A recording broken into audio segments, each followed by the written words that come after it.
Welcome back to another episode of Shabbat Shmooze from my car. We're really going to try not to make this a habit.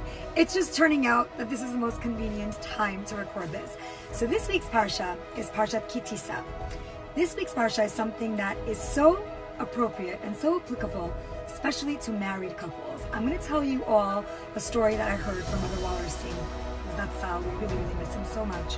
Rabbi Wallerstein talks about how there were so many pivotal moments for the Jewish nation, right?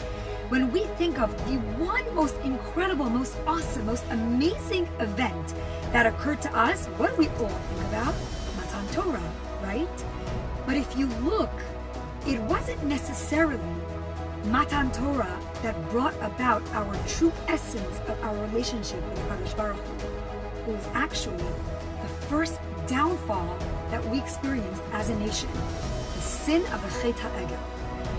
When Hashem wants to prove to us that He loves us so much, we are His chosen nation, we are His children, and this is almost a marriage that is being formed between Hashem and us. But how dare we do the rebellion, the act of turning away from Hashem at the Chet HaEgel? You would think that's what separated us the most, that's what distanced us the most, but that's not so. That was the turning point of our relationship with Hashem, when Hashem knows that moment that we are going to be together forever and ever. Because what Hashem says to us is, I know that if you are doing this, you need me. And I'm going to bring you in so close to me. Not only was our sin of the Chet HaEgel what turned Hashem away from us, on the contrary, it turned Hashem towards us. Chazal tell us something remarkable about this. Chazal tell us that to measure a marriage, whether it's a strong marriage or not, you don't look at the couple when times are wonderful, when they're getting along, when there's peace, when there's love, when there's respect.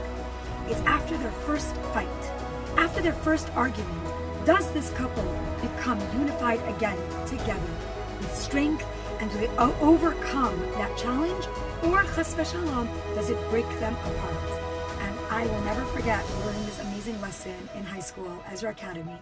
And we learned that the distance between two objects can be connected by a rope. And you're looking at this beautiful, strong rope that's totally intact. What happens when there's a fight? That rope gets cut in the center. Now it's disconnected.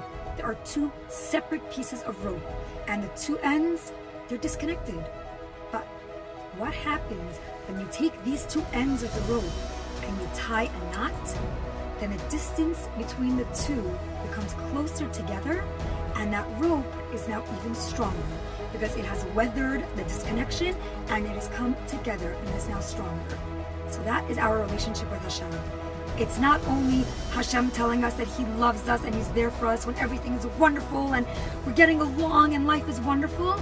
It's when we fall away from Hashem that Hashem says, just become holy again. Because we're going to be together forever, and this is just going to form an even stronger bond. So Be'ezrat Hashem, we should all constantly remember that Hashem is a kel malei rachamim, and we should always turn towards Hashem no matter how far we feel we've fallen. Shabbat shalom.